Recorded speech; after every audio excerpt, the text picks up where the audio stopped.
Okay, I think we are live, everybody. So hello and welcome to Get Fossil Fuels Off the Stage. We're so excited that you're here with us. This week has been challenging if you've been paying attention to the news about the climate crisis, especially in light of the most recent IPCC report that dropped on Monday.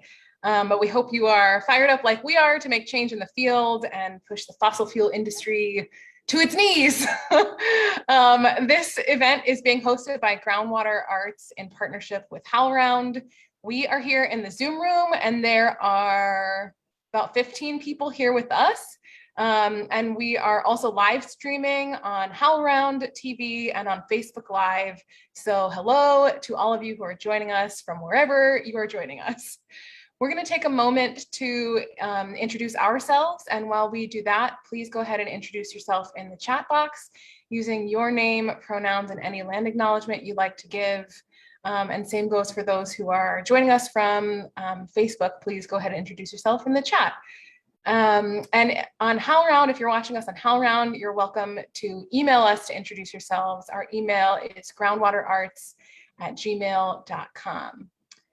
And visibilizing our access needs is a method of accountability. And I want to take a moment to highlight, amplify, and shout out Unsettling Dramaturgy, a colloquium of mad, crip, disabled, and Indigenous dramaturgs across Turtle Island for modeling what you'll all witness us do momentarily. The link to the Unsettling Facebook page will be in the chat and in the comments as soon as we're able to put them there. So I'll go first to introduce myself. My name is Annalisa Diaz. I use she, her pronouns, and I'm calling from the traditional lands of Piscataway Nation, colonially known as Baltimore, Maryland, by the waters of the Chesapeake Bay. These lands have also been cared for by the Susquehannock, Lenape, Lumbee, and many Indigenous nations who are still here today. As a visual description, I'm a brown-skinned woman with long black hair. I am sitting in front of a background that is blue to gray gradient with the Groundwater Arts logo on the side. And at this moment, my access needs are met. I'm a co-founder of Groundwater Arts, and tonight I will be serving as host and moderator when we get to the panel portion of the event. But for now, Tara, can I pass it to you? Sure thing. Hello, everybody. He's Jay Tercho Chefkados. My name is Tara Moses. I'm a citizen of the Seminole Nation of Oklahoma. I use she, her pronouns. I am calling in from the lands of the Muckleshoot, Suquamish and Duwamish. These lands are colonially known as Seattle, Washington area. My access needs are that today is very chaotic. As you can see, I'm moving in a vehicle. It's been time. Anyway, so my camera will most likely be off. I will just be a voice in the void after this. Yes, and I've also lost my voice after yelling at with children for a camp the past 2 weeks. Told y'all we chaotic over here. Anyway, other than that, my access needs are met. Oh, and also finally, we are teetering on a few bars of service. So if I do get kicked off the Zoom, I will come back if I can. A visual description is that I have very long, very dark blue-black hair, brown skin. I'm wearing a yellow shirt and I am sitting in a car. I don't know what kind of car, but it's very nice. The background that you'll see behind Annalisa and Anna is the Groundwater Arts logo. It says Groundwater Arts on Facebook as well as Instagram, Twitter, groundwaterarts@gmail.com and #GreenNewTheater. I am also co-founder of Groundwater Arts and I directed the water song by Oogie Push that you all will see in a moment, which is beautiful and it's great. Anyway, and when we get to the panel, I will try my best to monitor questions from you all in the audience here in Zoom and on Facebook and in our email. So get your questions ready. I got you, but I also hope you got me in case I don't got you. Chaos. Anyway, and with that, I will pass it over to Anna. Thanks, Tara. Hi, everyone. My name is Anna Lathrop. My pronouns are she, her, hers. I'm calling in from the unceded lands of the Lenape Nation, most specifically the Nyack peoples, colloquially known as Bay Ridge, Brooklyn. As a visual description, I'm a white woman with long blonde hair wearing a red t-shirt sitting in front of the same virtual background that Annalise and Tara have both described. I am a co-founder of Groundwater Arts, and I'll also be serving today as the Zoom/tech steward for those of us here in the Zoom room. If there's any technical difficulties, you can DM me. Tara, I will be doing my best to support you.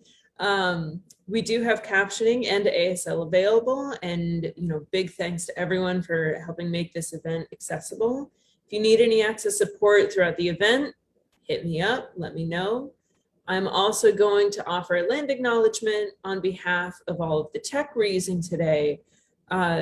Zoom, the platform that we're using today and almost every other day, is headquartered in what is now called San Jose, California, on the traditional lands of the Ohlone and Tamian peoples. And we acknowledge the lands that Zoom resides on because the work that we create together on a digital platform does not exist in an ether in some imaginary void, but is made possible because of the physical land and the indigenous people who steward it.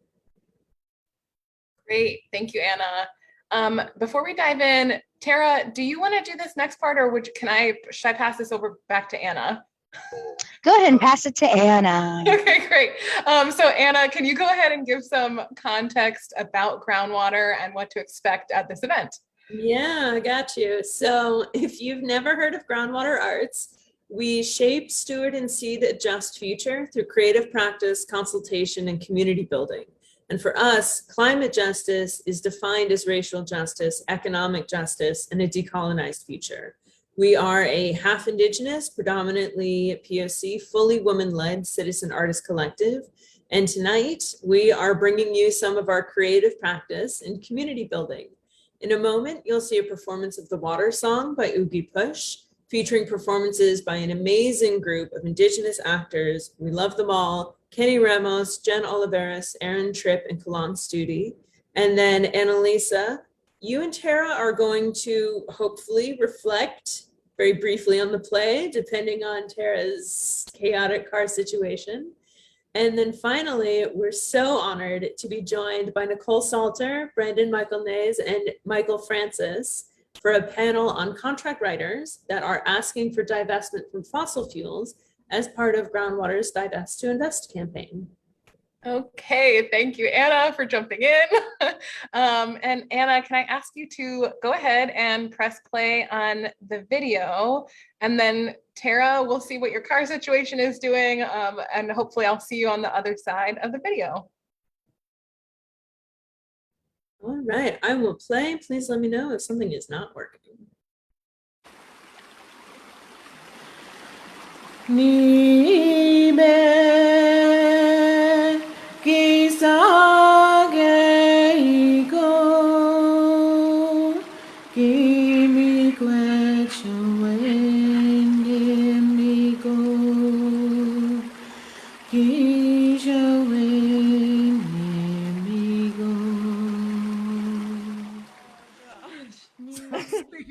Speaking of terrible spills, remember when the BP oil spill happened in the Gulf of Mexico?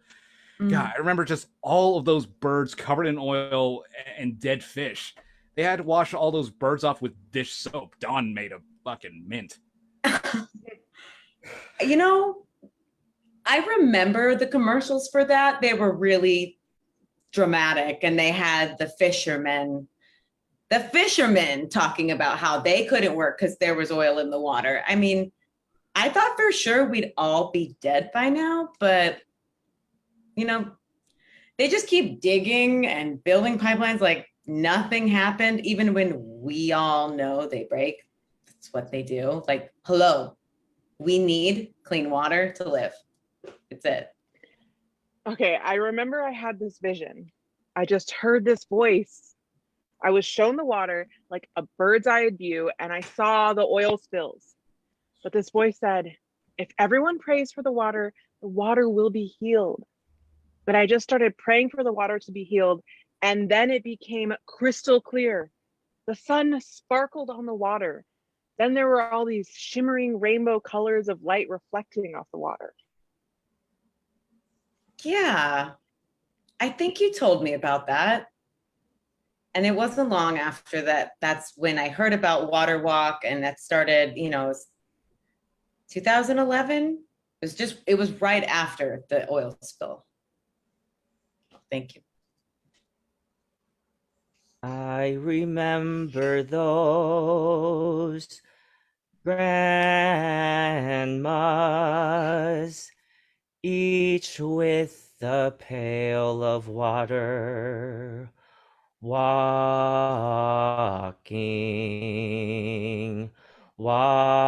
from the four directions. One from Thunder Bay, another from the Atlantic, the Gulf of Mexico, and one from the Pacific. At Lake Michigan, they poured their water together and prayed with it, and poured all that prayer back into the water. They poured that prayer back into the water.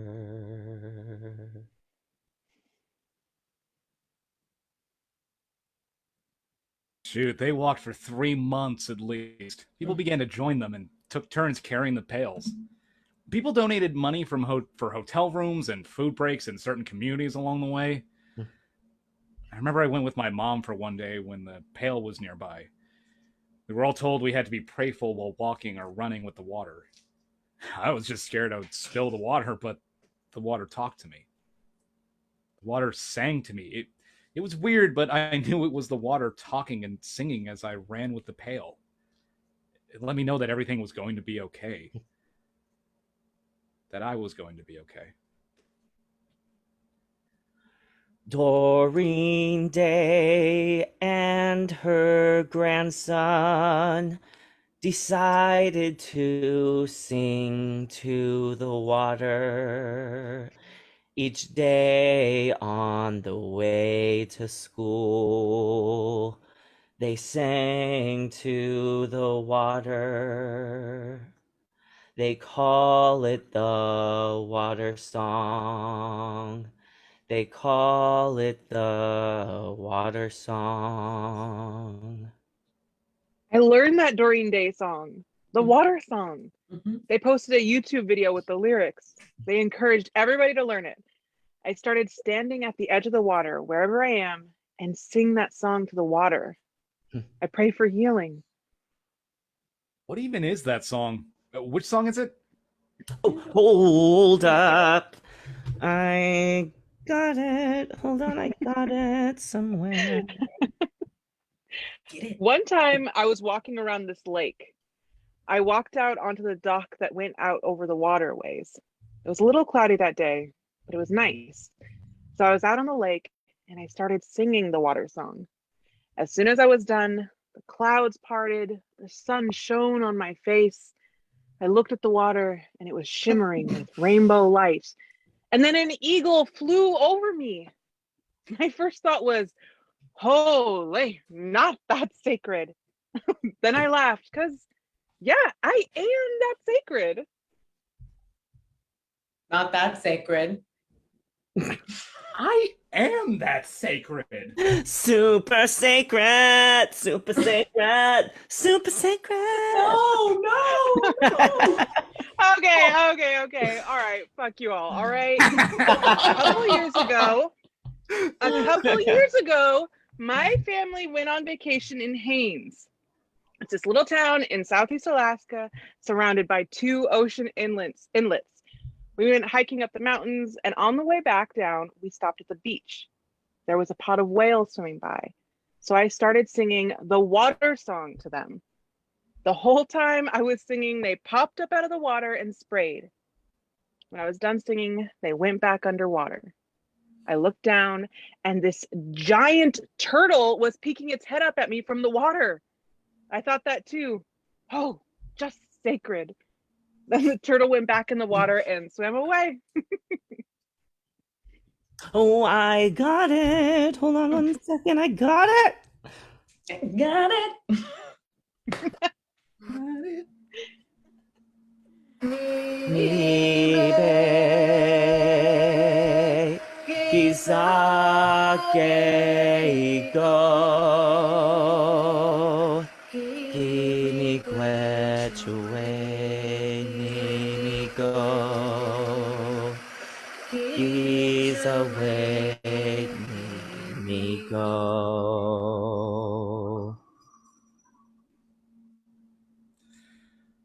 Shoot, thanks for sharing that song. I haven't heard that one. Must be an Anishinaabe thing, because I didn't hear it at Standing Rock. No, all right. I mean, that song really did something to me, though. It felt so healing. I get so much anxiety, like everything is going downhill in the world, but doing this, just hearing your stories and hearing this song, it's like a much-needed pick-me-up, you know? I heard there are scientists who can clean oil from water, like that's a thing. I wonder how they do that. I kind of wish I could do something more practical like that, but I'd rather we just stop using oil in the first place. I mean, it literally poisons the water and the earth, which is, you know, where our food comes from. And okay. Sorry, it just makes me so mad sometimes, and I don't even want to be mad right now. Wait, think you could play that song again? I want to see something. Nibe kisage go kimi gwechue nimi go kijawe nimi go.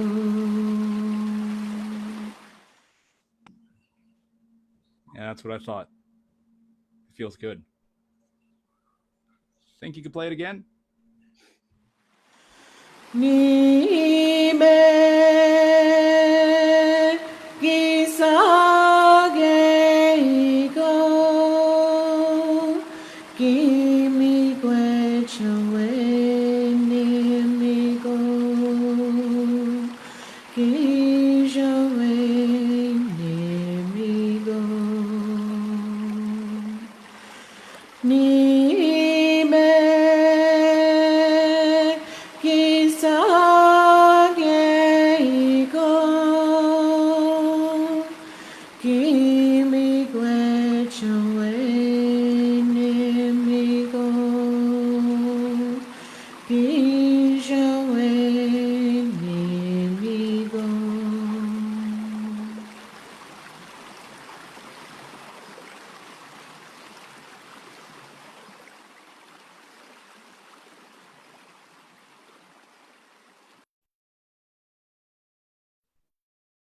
Thank you so much to everybody who brought that lovely, lovely play to us. Again, that was the Water Song by Oogie Push, featuring Kenny Ramos, Jen Oliveris, Aaron Tripp, and Kolan Studi. It was directed by Tara and edited by Anna. Tara, how's your car situation doing right now? So we're still in it. Well, I can hear you. It sounds clear now. You're like, okay, good. Yeah, the connection sounds clearer. Okay. Okay, beautiful. It was my only one bar, but I'm here. Hello. Well, I just had one question for you before we dive into our contract writer panel with Nikkole, Brandon, and Michael. So yes, y'all, that was your cue. We'll be asking you to join us in just a minute. But Tara, before we get to that, we filmed and recorded that piece a couple of weeks ago before the IPCC report dropped on Monday. And I just was wondering like how your relationship to that play has shifted, if at all, in light of the increased conversation and like big emotions of the last week brought about by the report. You know, it's funny you say this just as an eagle is passing in front of us and around the car. Anyway, yeah, so, you know, the report, It's like, oh, y'all, we're getting warmer faster. There's actually things humans can do to stop it. Ain't we done been new, y'all. We done been new. There ain't nothing in that report that was not new. But something that, I did think about is like whenever we were rehearsing the play and we had Oogie with us, shout out Oogie anyway. And, she was talking about how she wanted to normalize, ceremony just all the time within friend groups and being able to bless each other just whenever we need it. But something that I've been thinking about since that report, because again, my first thought was we done been new. My second thought was Indigenous people done been saying this, Black people done been saying this, people on the front line done been saying this. This is not news to anybody. But what I was thinking about, again, is with Oogie's play and how beautifully constructed it is that it happens in the middle of a Zoom call. Friends just having a fun time, hanging out. And in the rehearsal process, oh, y'all, you should have seen the original footage. It was like 20 minutes long. Anyway, but I just said, hey, just have a conversation because, all of the actors are friends. We're all friends anyway. And then I told Kolan, whenever it feels natural, just dive into it. Anyway, and that's exactly what happened. Anna edited it beautifully to make it all work out and not be, a million minutes long. But Oogie wrote it that way, and she was talking to us about it because climate change and the violence happening to our communities and to the earth is just so ingrained in our daily lives because it affects us on the day to day. And that's what I really love about the play. And then after this report came out, and again, it was like we done been new. And I was like, because this has been part of our lives and will continue to be. Anyway, so I really hope for folks tuning in where that's not part of your lives, at least not yet.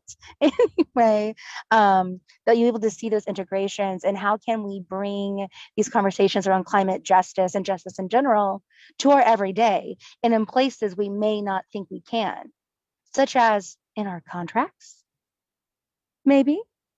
Oh, Tara, wow, that was beautiful. Thank you for that wonderful segue and your beautiful thoughts and for joining us from the car. I really appreciate you endlessly.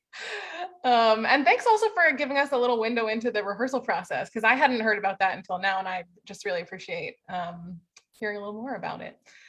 All right, everyone, I'm going to move us into the panel portion of the event now, and I'm so honored to be joined by Nikkole, Brandon, and Michael. And I have the privilege of moderating the conversation between these three incredible guests. Nikkole is an amazing human, and for more information about her, you should check out her website. She asked me to introduce herself that way, y'all. She's very fancy, and go check out all of her amazing awards and accolades and all the things that she does for us in the community on her website. But Nikkole, can I ask, is there anything else you'd like to say to introduce yourself further and any land acknowledgement you'd like to give? Of course. My name is Nikkole Salter. I identify as a child of Connie Washington Salter and as an African-American woman, cisgendered woman. My pronouns are she, her, hers.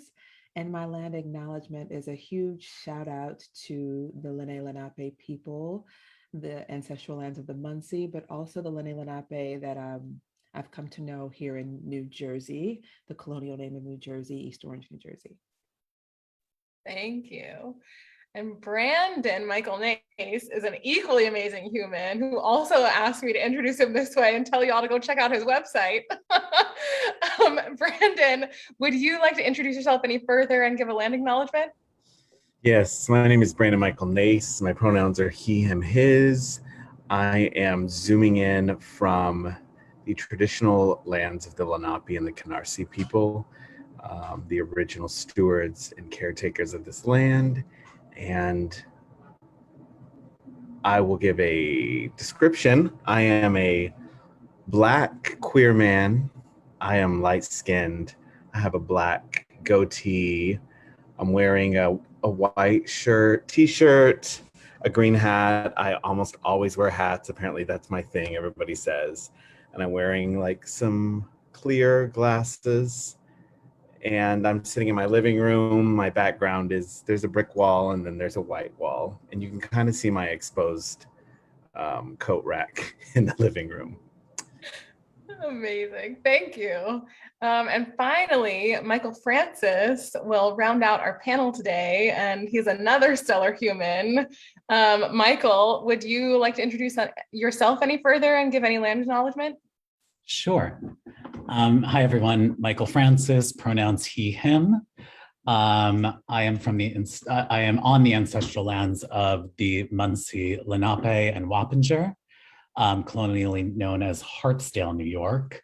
I don't have a website, but I work for companies that have websites, and they're Octopus Theatricals, Producer Hub, and Fiasco Theater.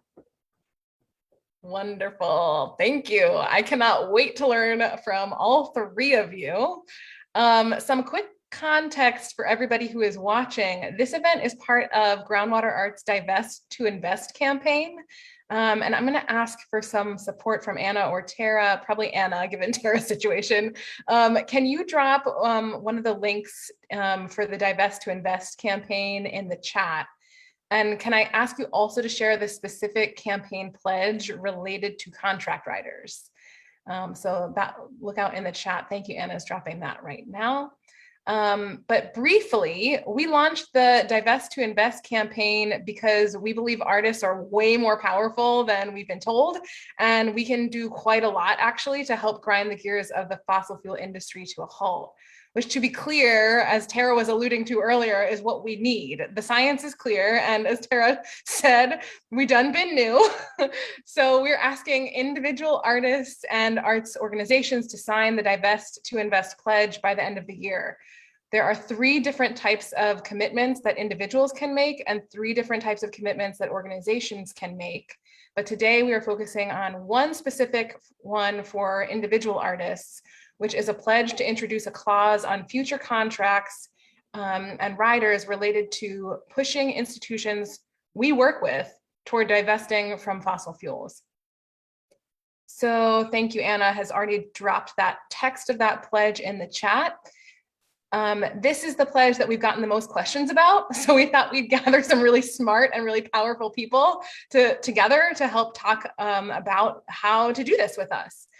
So Nikkole, can I start with you? Can you help us understand, like, what even is a contract rider, and when might they come into play for independent artists? Sure. A contract rider is it's a legal document. It's like an addition or an addendum to an existing contract. For artists who are independent artists, a lot of our contracts are negotiated by unions if you're in a union. And even if you're not in the union, the union contract tends to be the standard contract that is used even for those who are not union affiliated. A rider would be an addition to those terms, additional terms and agreements based on other measures or standards that you'd like to introduce for your specific agreement with the institution or the person or whatever. So there can be riders for time commitments. There can be riders for food preparation, housing requirements, transportation specifications. It can be as, ridiculous as, my nails will only be done at this salon. Or as important as something like the rider that you all are introducing, and everything in between. It is basically your way of negotiating some of your individual terms outside and beyond what those standards have been set for contracts within your art form. Awesome, thank you. Brandon or Michael, would either of you like to add anything to help us understand what a contract writer is as a tool, or any experience you'd like to share from the perspective, particularly Brandon, of an independent artist? I would just say that I feel like a lot of people just don't understand that, like, it provides you access to power that you feel that you might not have.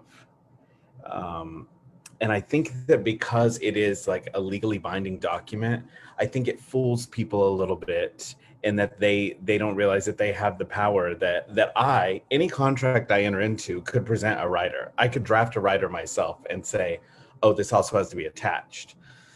And as we've been working on the rider that we're working on, you know, so many questions like, well, legally, and I'm like, no, you don't understand. I can ask for whatever I want to ask for. And if it is agreed to, that's when it is then legally binding. And so I think with us and working on what we're now referring to as our values rider, it is like, these are all things that ultimately were like in good faith that we entered into thinking, well, this is how things would function, and they haven't. And so in my mind, there is such power in a rider, especially writers like these that say, well, actually now, legally, you said that this is what would happen. You signed your name to it. So if this isn't happening, whereas there exists the space where like racism isn't actually illegal, you know, and defining what racism looks like, the legalities of that are very gray and there's no clarity. And I think that this assists in providing some clarity in that area. That's all I would add. Yeah, I want to underscore the first thing that you said about it's like a way to access power that we sometimes don't think that we have. Michael, did you have anything that you wanted to add to just the sort of intro on what is a contract writer? Yeah, and I think specifically to the paragraph that Groundwater has suggested around that language, I would go as far as to say, and I know that there's going to be nuance when you're dealing with an equity issued contract, because a lot of times that's not the cover page to another contract, that is your agreement, that you would add, you can attach that as a rider, certainly. And I would always say that you can ask for whatever you want. You just there has to be a preparedness to understand if there's a no, what that means to your response. The other thing I would say is in the broader non-jurisdictional contracts, which I mean that aren't necessarily equity or SDC or falling under a union umbrella, is that can be added as a paragraph to the actual agreement. So if you are presented with an agreement, and whether that is yourself or a representative, a lawyer, an agent, a creative producer, you can add that as markup. Again, as I say that, it means that, you know, it doesn't mean it is accepted. It means it's presented as a term to consider. And the smart person I work for has always said that, you know, these agreements and contracts are documents of communication. So I think that it has to center in communication. And that also means picking up the phone and having a conversation about something, especially something this important or anything that is a precedent, so that you are expressing the communication verbally and then memorializing it in the document. Oh, that's interesting. Can you say a little bit more about that in terms of it's a document of communication? Yeah, it doesn't mean that it's obviously the legal document, but it is expressing, you know, the communication around the nature of the project, meaning the terms of the agreement, the compensation schedule, the deliverables attached. And if I think, you know, beyond just this paragraph, if there is any sort of community engagement involved in the performance piece, I would, as an artist that is coming with, you know, sort of receipts and expectations, and also coming in partnership, make sure that I am communicating what I mean by the things that I'm saying. And so and just in general, and I need to remind myself this of it every day, I have to try to get people on the phone or on a Zoom rather than email, because you know, nuance and importance is sometimes lost in email. I love that as advice for people, and like tactics that work to try and get people to agree is just like actually get people on the phone or get people on a Zoom. Yeah. Michael, I know that you also, you sort of talked a little bit about the business side of producing. Can you give any advice to independent artists who might want to add a rider to their contracts? What are producers and organizations looking for? Like, what do they care about in these kinds of negotiations? I certainly don't want to speak for other organizations, but I do know that we all like sort of walk through a door with things attached to us. And certainly in the model that I work in for Octopus, we're working with a lot of presenting venues. And so we support artists and produce their work into a touring capacity. And so that means that a lot of these houses are connected to a larger institution like university. And so that's why I sort of respond to the strategy of Groundwater. It's not all or nothing. It is a scaffold that allows people to participate at different stages because I don't want artists pressed up against the idea that you have to just keep on saying no. I think there's a way to do both. But I think that for at least Octopus and Fiasco and the organizations that I work for, we are actively listening to what people are asking us. It doesn't mean we can always come to the exact terms, but we can sometimes hopefully accept everything and sometimes meet at sort of at least a communicated resolution. Awesome, thank you.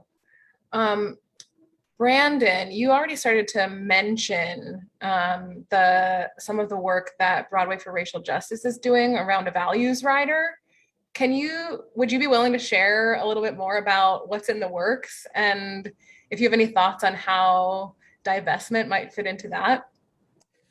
Yeah, and as I'm sitting here and reading the paragraph, because this paragraph is not in our rider, but obviously the rider was sent, it's very crazy that we're having this discussion now because I just sent out a large email blast today to a group of people that are about to enter into a second phase of edits for a rider, and Annalisa and Tara were on that email. And literally as I'm in this space, I'm like, I should send this to other people that are here as well, just to like involve in that conversation. We are at the end of the work on the rider, and it's just kind of a last minute edits and making sure that if there's anything that people are like, I just like really don't agree with this, or I really think this should be added. And given the edits that we've been going through, it's a lot of small things, but it's been very interesting, for me personally, and hearing Michael say like, you don't have to say no to everything, as I literally, every audition that I have received in the past year, I have literally been like, it's a no, it's a no, it's a no, it's a no.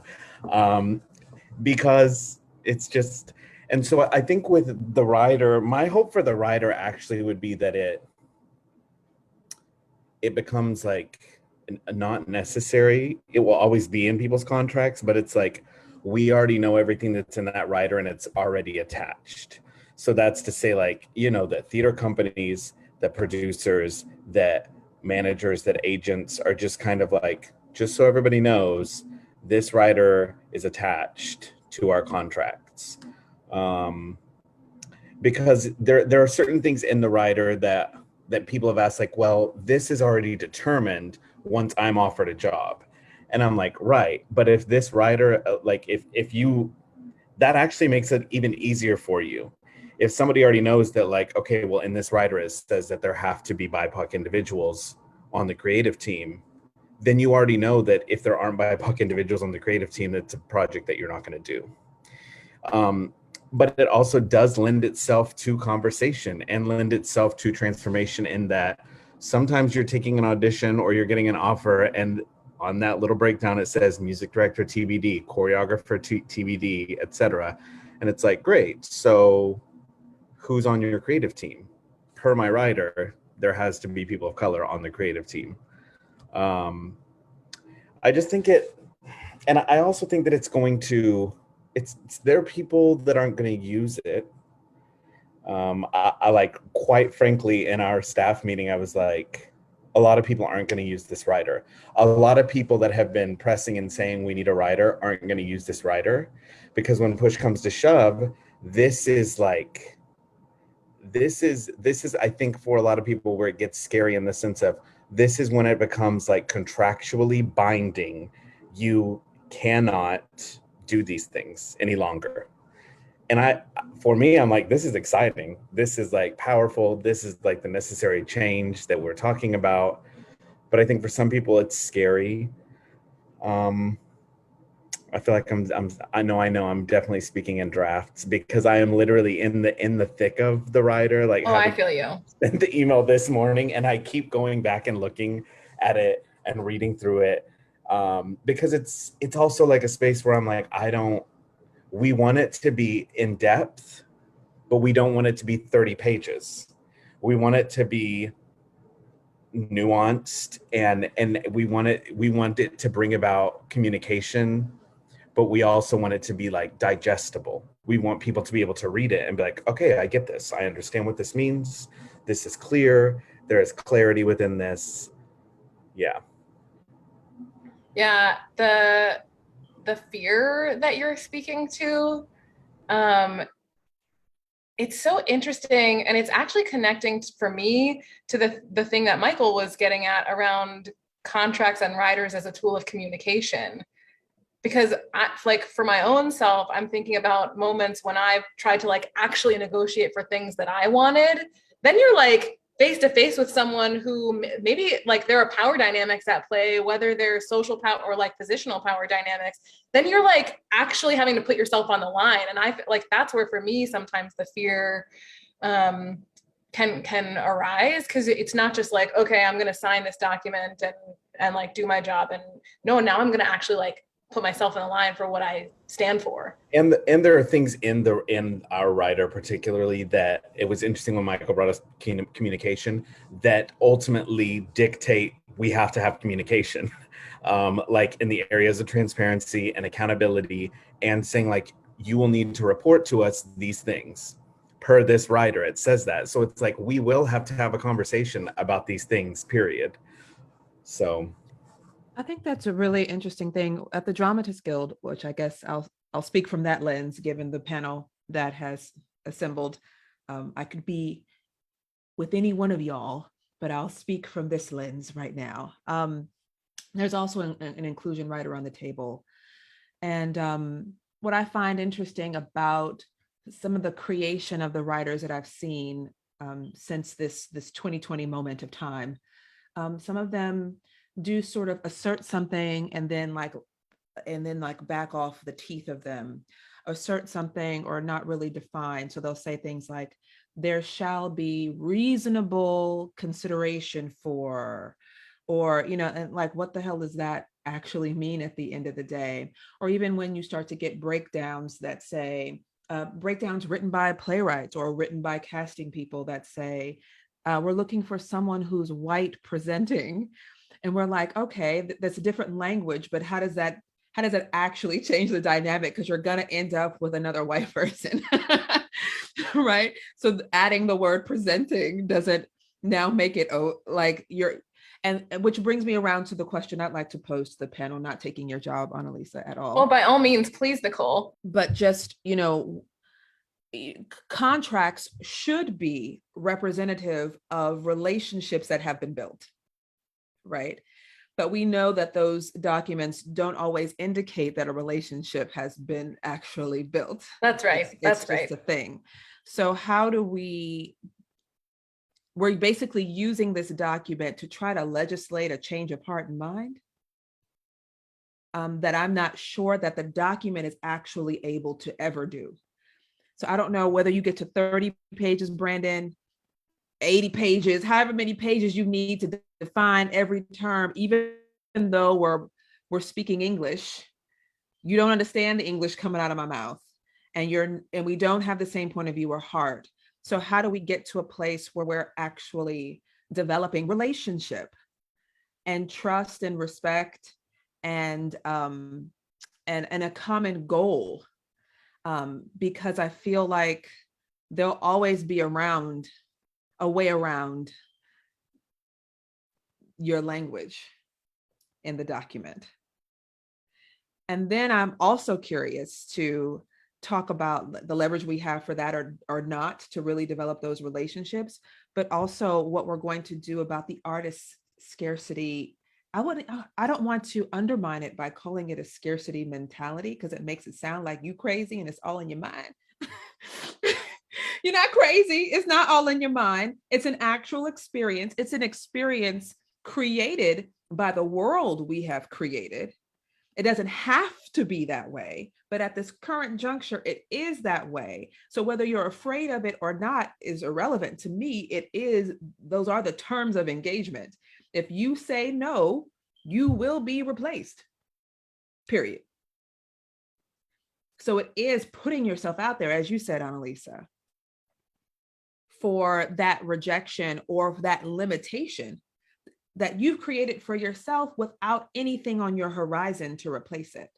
It's really easy to be like, no, when you have your own production company and you're developing your own projects and you have your own relationships and you're doing your own thing. It's really hard to say no when you don't foresee any avenue for you to give of your time, talent, and treasure in the way that you want to the world. Like, if this is the platform, you know. And this is a conversation I've been having a lot with TCG or with the Dramatists Guild, like these institutions and the people who hold the purse strings and who create the platforms and maintain the platforms are ostensibly doing so for the art and for the community, but somehow the power dynamic gets shifted where the institution matters more than the community being served or the artist providing the content. Continue. This is a conversation, Brandon. Jump in. I just am. I always feel like I'm the odd person out because I grew up and I'm working so hard to like allow space for grayness, and just like I just grew up like, so like it's this way or it's that way. It's this way or it's that way. And there are areas where I'm like, that's not how it can't be that. And then there are areas that I'm like, it's that.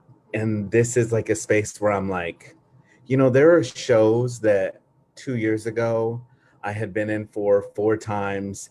Everybody asked me, why are you not in this show? How are you not in this show? This is your show. That is your track. How are you not telling that story?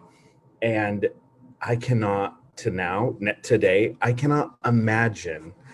My actual thought process, and I've said this multiple times, is I wish that I could book it and I could be offered the $10,000 a week paycheck just so that I could say no, just so I could say like, your money doesn't have power over my Black body. The power and the like, what that would do for my spirit to be able to say like, no, I'm reclaiming my time. I'm reclaiming my space. I'm reclaiming my worth. That the money that you have at the end of the day, which is what it, in my mind, always boils down to, that it's always like, well, I don't agree with them. I don't agree with this. I know that they're doing this to my friend, but like, I got to pay my bills. You know, a very close friend of mine always says like, I can go drive for Lyft. I can go drive for Uber. I can work at Target. I will get a bomb ass discount because I spend too much money at Target as it is. I could use the discount. And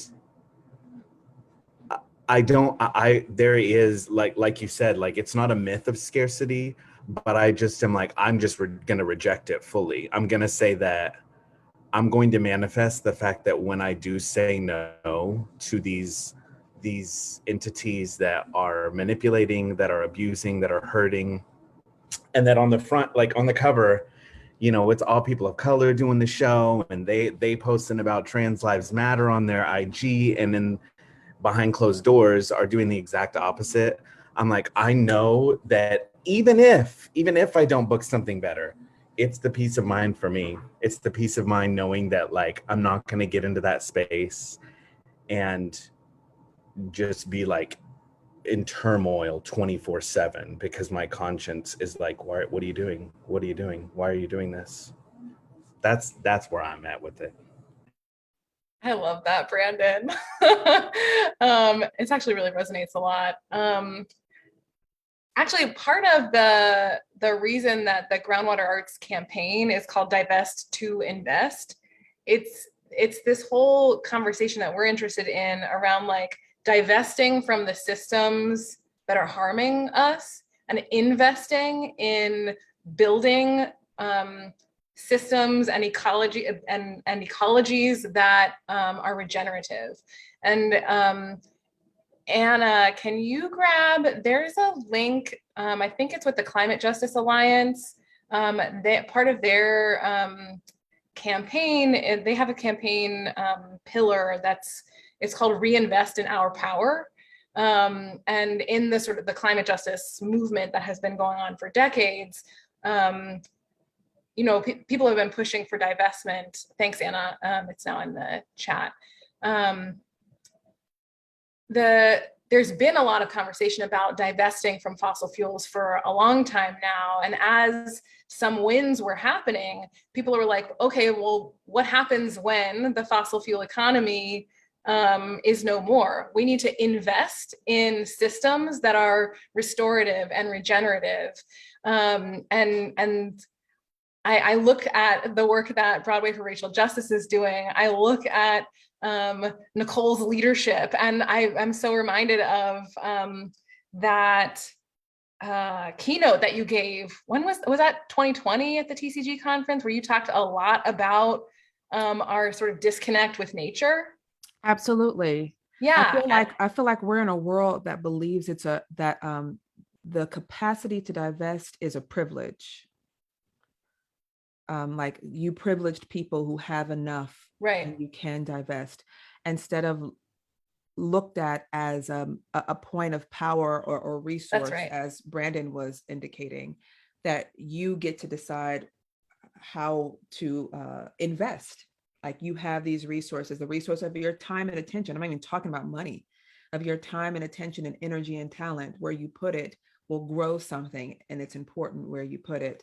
I think that artists especially are a part of a culture that is taught to believe that artists are not powerful until they're mega millionaires. So you actually should take what you get. The show must go on, will go on, with or without you. Who are you? You are nothing. You have to prove yourself daily. I mean, the audition process is essentially the auction block process. Let me see your teeth. Let me see your hair. Let me see your, like, this is what happens to these people daily. So it's no wonder why they might feel like it's ridiculous to divest, that you'll just be alone in solitude and you'll go by the wayside and no one will notice. So it's really a re-education process for artists, individual artists, to understand what kind of power is at their disposal. And I think that's a challenge that all of these institutions are involved in addressing right now. Yeah, right on. I want to shift very slightly to pull on a thread that I think I heard all three of you actually bring up a little bit, which is the complicating factor of unions. And I I wonder if any of y'all could talk about how unions sort of fit into the conversation about contract writers, specifically when there's collective bargaining, you know, involved between institutions and individual artists who are unionizing. And there's just a lot of different power dynamics at play there.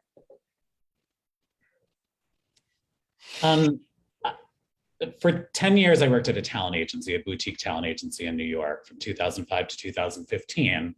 And I'll be very honest, from those 135 clients we repped, I was never asked about a contract writer for divestment.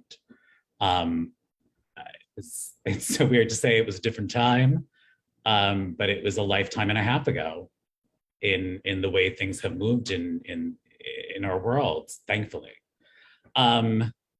I don't know what would be said to me if I presented to Netflix an attached writer to their SAG long form agreement that never got to us until 3 weeks after the client shot. And that's not dragging Netflix. That is just saying, like, the world we live in and booking people in day players, recurring characters, you know, that is a world unto itself.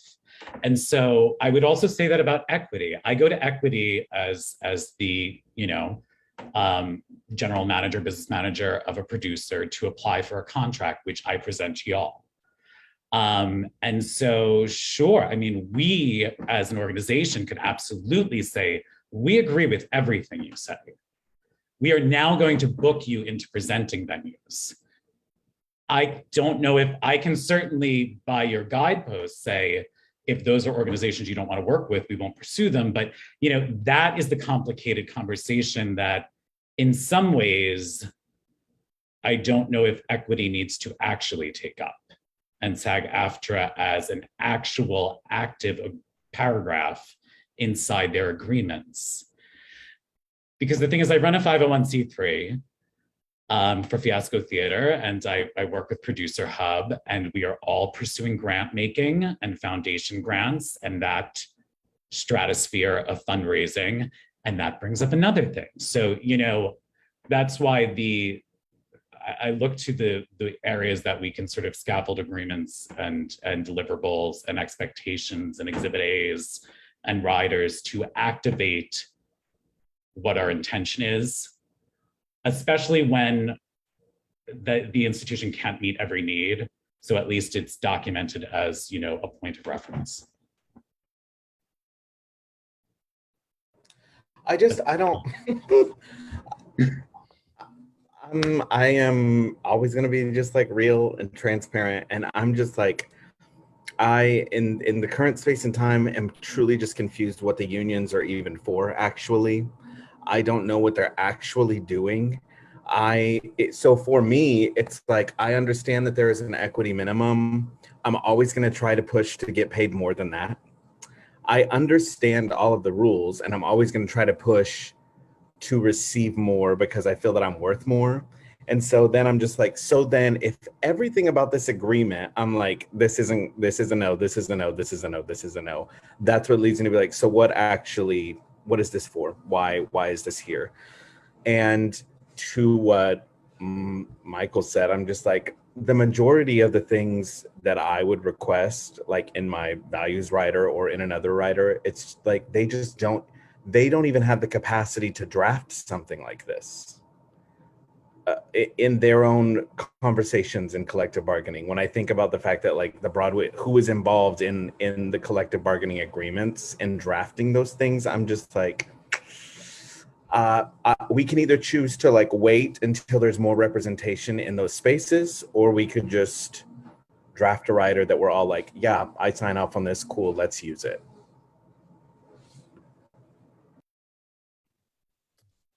Yeah.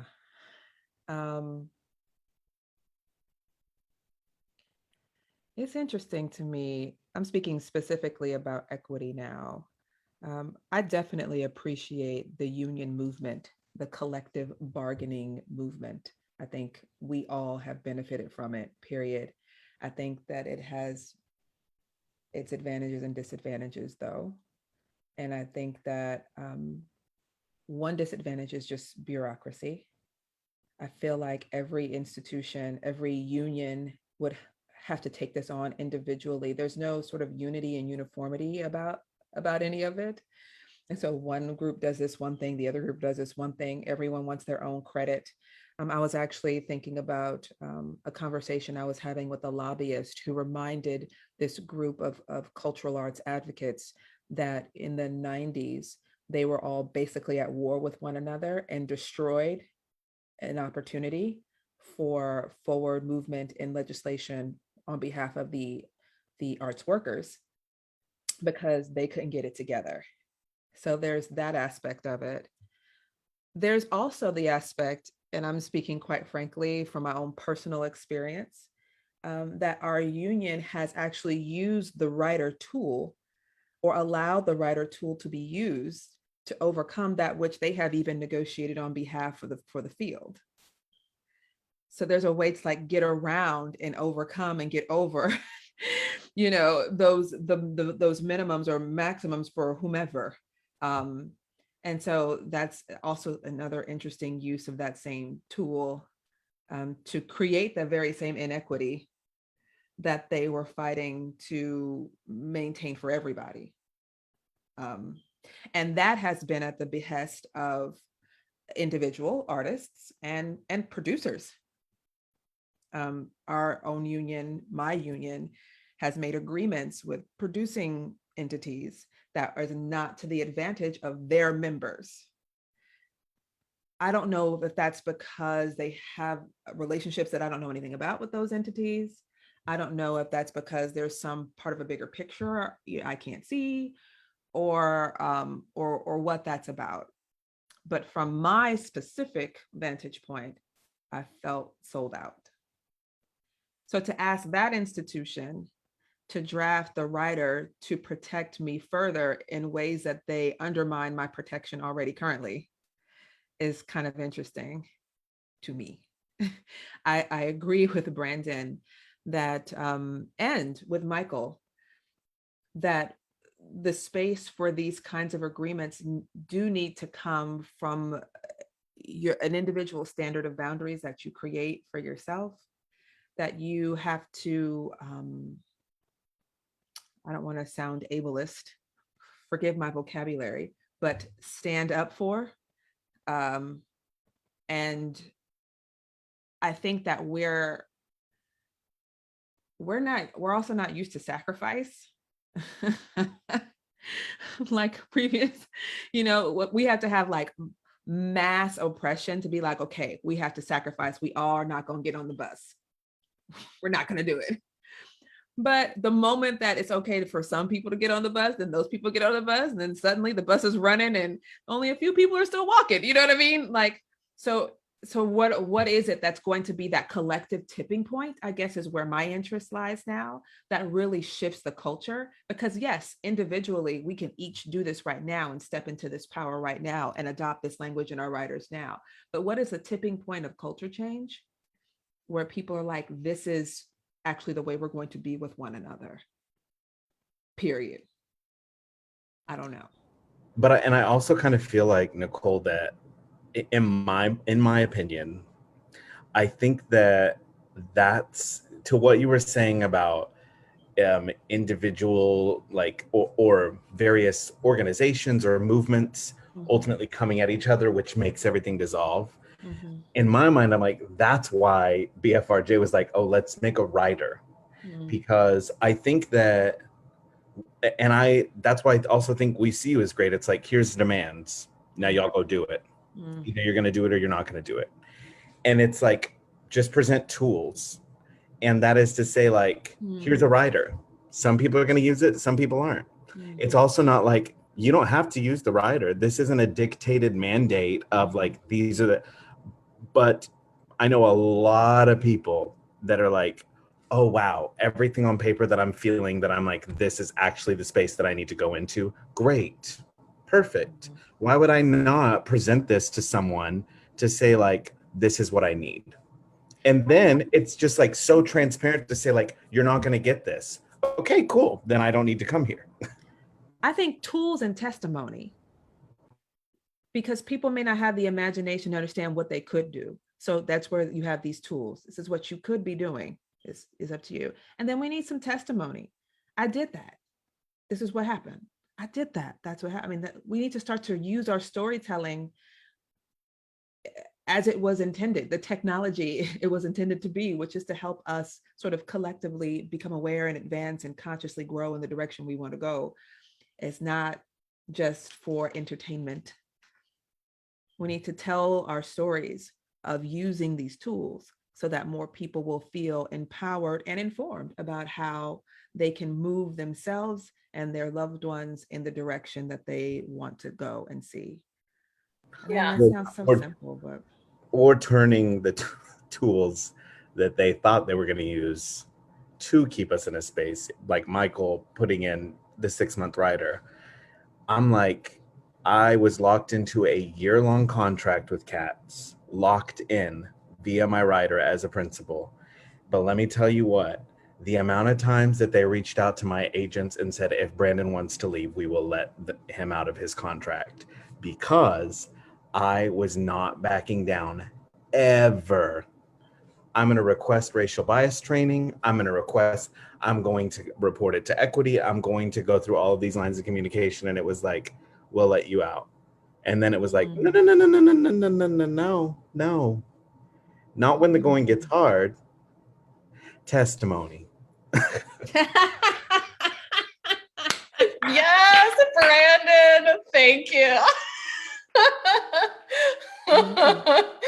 Amen. Oh, I love it. Y'all, I could stay on this and just talk to y'all all evening. I'm like, let's go get a gin and tonic. Let's just hang out. But I want to open up a little bit. I have one more question that I want to ask to this group. But I want to, this is your cue, audience members. If you have questions for this very clearly powerful and brilliant group of humans, this is your cue to start thinking about your questions, and you can drop them in the Zoom chat. You can drop them on the Facebook feed, or if you're watching on HowlRound TV, you can email us at groundwaterarts@gmail.com. So feel free to drop any questions you might have about contract writers or anything that you've heard us talk about in any of those places. And as the audience is thinking about what they want to introduce as a question, Nikkole, one of the other hats that you wear is as the current chair of TCG's board. So I'm just like thinking about the perspective that you have on the field. And we know that the arts don't exist in a vacuum. And I sort of mentioned this already, but I so often think about the keynote where you spoke about getting in the right relationship with nature. And so much, it feels like so much has changed since last summer. And it also feels like nothing has changed since last summer. And I wonder where you see, from your vantage point, where do you see leverage points and opportunities for change within the field? Like, what's your testimony about where change can happen? Man, I so struggled with this question, Annalisa. When I saw it, I was like, I want to come in and be like, here's where you have leverage to get what you want. Just step on this side of the seesaw and man, it's going to spring up. I really struggled with that question. I think because I want it to be, maybe that's also like the Western mindset of myself, or the 21st century mindset of myself, where I want like an instantaneous thing. When we say get in right relationship with nature, I think key word is like relationship. Like most artists, individual artists, especially before 2020, really don't have an understanding of what they're a part of. Like the business that they're a part of, the technology of storytelling they're a part of. This business will make you feel like ground, like you're grinding, but like you can't do anything about anything. It'll also make you feel like you're a dime a dozen. So I think what's most important is that you build relationships with people who are in your field, who are not necessarily in your practice. When I embarked upon doing that, I could see the fuller picture a little better so that I could understand how to communicate more my experience of this world that we've created called our industry, our arts worker industry. And I could then see points of entry for change that were actually doable now, right? So when you were like, divest now, I mean, I love the word divest. I really do. But like, how? What? It just seems like big to some people, like big and impossible. But if it's like, have this conversation with people and maybe they'll let you into how they select their material, how they do their marketing, how they do community engagement, how, like, what everybody in this industry is struggling. And that was hard for me to accept too. Even the ones who you feel like shouldn't be struggling. And why are you struggling? Because you're making whatever you're making and doing whatever you like. I don't understand why you're struggling. You have health insurance. I don't understand why you're struggling. You have a salary. I don't understand why you struggle. Like, it doesn't make any sense to me. And yet sitting with them and listening to them like I want to be listened to will let me understand what they're actually struggling within. and understanding the whole picture can help penetrate what can actually be done, or what might be a good investment or be a next step. And then I also, this is not, I don't know if it's a point of leverage, Annalisa. Lord, this question really plagued me. I was upset that I couldn't answer it like spot on. I really was. But I really feel like we don't know that we're a part of, I hate to, this is not a plug, but we're a part of a continuum. And if you have like a larger picture, an understanding of how we're all evolving to a place of getting more and more, returning, I should say, more and more in right relationship with nature, we can understand what we can do with our lap of the race more effectively and efficiently. And maybe instead of just taking a few, making a few, a modicum of change, we can take, a bigger swath of a leap into that. But we're also, like, what we have inherited is I have found in chairing TCG, in being on council at the Dramatists Guild, in listening to the mayhem that's going on at Equity and in SAG, that what we have inherited is larger than I could have ever, like the difficulty. It's like, whoa. And that you're going to unravel it by yourself is like, no. It's like, what are you going to do and what are we going to be a part of? And I would also say, it's simple, but it's what I came up with, Annalisa. This point of leverage that you have is speaking up. Is speaking up in the way that you speak. Even if nothing changes in that moment, to have it on record that you don't agree, to have it on record that there's a violation of values here, to have it on record. Because if you don't, one could say that you liked it and that you agreed. Thank you, Brandon, period. Somebody, like, it sounds really, I wanted to have like, this is what we need to do, you know? No, Nikkole, actually, that the thing of speaking up, I mean, is what a contract writer is for, right? Like, Yeah. that goes back to Brandon's first point, that it's a tool that activates our power. I love that. I love that. Anna or Tara, are there questions from the Facebook or no, not yet? Okay, I have, I'm gonna go back to some other questions that I skipped over. And if audience members have questions, we have about 10 minutes left. So if you're sitting on any questions, now is the time. Let me see here. Michael,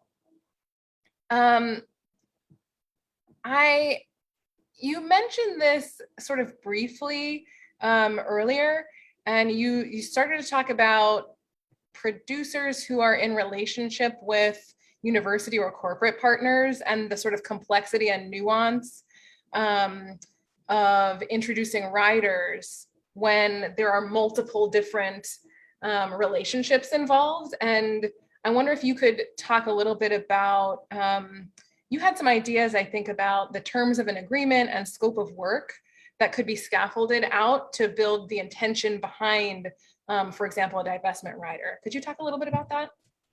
Yeah, I think that, one thing that I think we all hold here is that theater doesn't just happen in a proscenium box. It happens in presenting models. It happens as performance art. It happens across multiple disciplines. It is not just Actors Equity, a wonderful union. It is not just SDC, SAG-AFTRA, blah, blah, blah,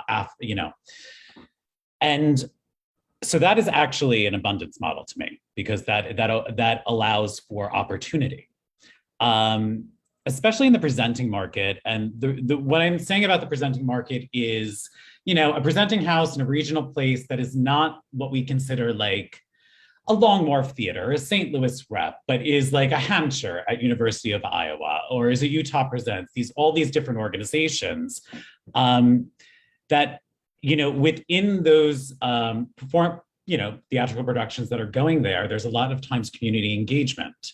And I think that if your art is based in justice in general, through that community engagement and detailing that community engagement, I think you can also sort of activate items that will support the divestment or the sort of ideas behind divestment. Because I think that the one thing I come up against a lot of times is when I see that rider that I'm very familiar with, is how do I track how the money comes in when it's split, you know? And how do I make accountability happen from, organizations? And a lot of that is the radical change Brandon is talking about. And I love Brandon and Broadway for Racial Justice, and I love the idea of radical change, saying, no, these are my precedents. But if you can't support that model currently as an artist, what are the other ways that you can use that agreement, use that scope of work that you're identifying to also identify ideals and values that you can inherently build into the work in a way that shows it in an agreement or in an Exhibit A or in a rider? Again, that is a compromise model though. So I know that that's not completely identifying the problem or solving it. But I wonder too sometimes, like I've had experience myself in, I sort of entered into a conversation with a producing organization that was producing a play of mine that it's a play about Guantanamo and the legacy of detainment at Guantanamo. And that producing organization is still currently taking money from war profiteers. And I did enter into a conversation with them about like how I don't understand how like this is a values misalignment, and like actually how can you have the logo of Northrop Grumman, who's like making the military weapons, that is maintaining the military industrial, do you know, like I was like, this just, how do you produce this play with this logo on it? It just doesn't actually make sense to me. And in that particular instance, I was deeply unsuccessful in getting any movement to change. But the conversation itself, I sort of look back, that conversation was several years now ago. And I wonder, as Nikkole was sort of pointing out earlier, I wonder about two things. Number one, that's sort of like record of speaking up. And number two, the like longer term relationship. I wonder about the impacts, like the ripple effects that I will never know about on the individuals, not the institution, but the individuals that I had conversations where we were like in conflict. I wonder about how they think maybe differently about institutional relationships with corporate funders. And I like, that's where I'm putting my hope right now as an individual navigating power dynamics in this field, is like the ripple effects that we maybe don't even know about. Nikkole, you look like you want to jump in. Yeah, I just have a question for everybody. I think Michael specifically, but everybody, anybody watching, anybody. When I try to think like a producer, sometimes I see like I would be like, I'm the person sort of responsible for creating the box that we all get to play in, and what size it is and how fun it is or not, and how safe it is. Like I'm helping to create that box because I'm sort of responsible for assembling the team that's going to produce the thing, right? When we talk about things like inclusion writers or divestment writers or those things, I haven't talked to everybody now, but I rarely come into contact with anybody who's like, that's stupid. I never come into contact with anyone who's like, that's dumb. I don't want to do that. But when we get to like the outcomes, we don't often get the outcomes that represent those things. even though everybody seems to be like, of course, we want that to happen. What is it that is causing that chasm in people who seem to, for the most part, agree?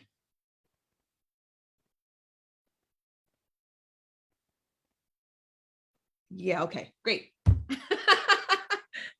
You know what the interesting thing is? I think there's a lot of different models.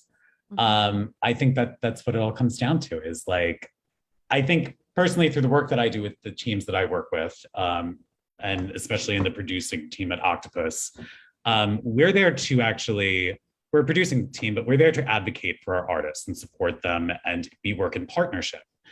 And so I think in general, any precedent our artist or artist organization has, we are going to align with if we are wanting to work with them. So I absolutely agree. I think there's nobody that's silly enough to say like, well, I don't ever want to say that anymore.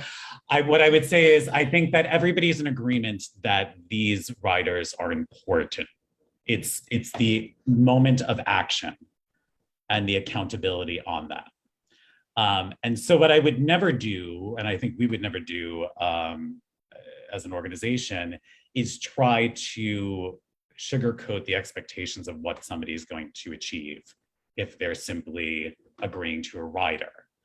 And again, I think it comes down to, you know, what is the deal breaker a lot of times on a project. You know, Annalisa, that was a deal breaker for you to not participate with that organization in doing your play. And I will say that even at the 10 years at a boutique agency and then the umpteenth years since with Fiasco and Octopus and everything, it's always been very easy to represent and advocate and be in partnership with artists and in all their forms if they knew what their bottom line was, because then you could be, you know, in partnership with them for that bottom line. You know, like Brandon would be a dream.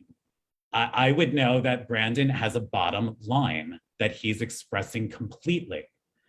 It's just sometimes the scarcity model creeps in. Because it does. I mean, by nature, it's not a 9-to-5 job. What really any of us do, because being an artist is a 9-to-5 job, producing isn't either because you need artists. So it comes, you know, it starts to blur when the scarcity model creeps in and the bottom line isn't as clear. And so how do we scaffold that next level for people to still participate in? And I would also just add, you know, Adrienne Marie Brown talks about vision talking and vision doing. And I just think vision talking is really easy. I actually do. And I think especially for creatives, I think it's really easy to be like, yo, we could produce a revival of this and we could have this person do it and they would be so dope. And oh my gosh, if we did it at this theater, da, da, da, da. And then when it comes down to like, okay, let's do it. That's when everybody's like, well, where are we going to get the money? Well, we got to find it. Well, how are we going to find it? Well, we're going to do this. But that's hard. That's difficult. And it's like, yeah, vision doing is difficult. Exactly. But I also think that there's varying levels of difficulty and different people are able to handle the varying levels of difficulty. I mean, it's obvious in commercial theater, like it's really easy for always transparent, like white producers to say like, let's do Escape to Margaritaville. We're going to do it this way. We'll get this book. I know this person. We'll just do this. And for people with power, it's really difficult to do innovative things. Like, that's what I'm learning. I'm like, because there has to be an admittance that like, I'm having difficulty here, period. Like, and people with power don't want to say this is actually really difficult for me. And I think that we all see like the really great leaders and the people who are in power that we're like, wow, they're amazing, are the people that actually will be like, this is going to be really difficult. I don't know how I'm going to do this. I don't know if we can do this. So let's actually figure out if we can. And if we can't, we need to say no. If we can, but it's going to be difficult. We need to express that. I'm definitely like just like speaking in drafts. I'll always. I'm also speaking in draft, but I love this conversation, Michael and Brandon. What I'm hearing, because it's what you said and what I heard may not be the same thing, but what I'm hearing is things get a little, everyone agrees until we start to talk about who's accountable, who's to blame, who's at fault if shit goes awry. Oh, sorry, didn't mean to say the S word. If things go awry. And so really we're talking about the fear of liability.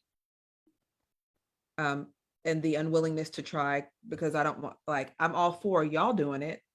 Y'all do it. But I don't want to be to blame or liable if things don't go exactly right. And I'm also hearing the fear of perceived risk, especially when I'm thinking more of inclusion writers, not so much the divestment writer, because this is a new thing, but inclusion writers, you know, the talk that, you know, I understand my audience in a very specific way, and this is what I know will work. I'm not sure if that will work. I think those kinds of arguments may, especially in commercial theater, Brandon, not even in commercial theater. I was going to say maybe those arguments were cool, you know, circa 1940, but even then there were people of color on Broadway, very successful people of color on Broadway. So we know that it's not the perceived risk is not the loss of money. So the perceived risk then, in my mind, must be the loss of control. Just saying. Just saying. Y'all, it is 5:30 and I'm like, we're just getting good. But I want to be mindful and respect everybody's time. And before we wrap up, I think we may have lost Tara, but I want to bring Anna back. Thank you so much. I just want to say thank you to all of you, Brandon, Nikkole, Michael, for sharing all of your wisdom with us this afternoon, this evening. And I hope that everybody who is here with us in the Zoom or on Facebook or on HowlRound, or who will watch after today, because this conversation will live on the internet forever. We hope that whenever you watch it, you will leave and feeling inspired and empowered to take maybe just a step toward divestment. And Anna, can I turn it over to you to do some more thanks before we wrap up? Of course. Want to say thank you to Oogie, Jen, Kalan, Kenny, and Aaron for your beautiful work on the water song. And just a big thank you to our ASL interpreters and captioners and the team at HowlRound for helping us make this event accessible for everybody forever. Thank you. And we're going to drop the link one more time to the Divest to Invest campaign pledge. That'll go in the chat and on Facebook. And we invite you to add your name to the list of those of us fighting for the futures that we know we deserve. And on that note, thank you one final time to everybody, and we'll see you at the next Groundwater Arts event.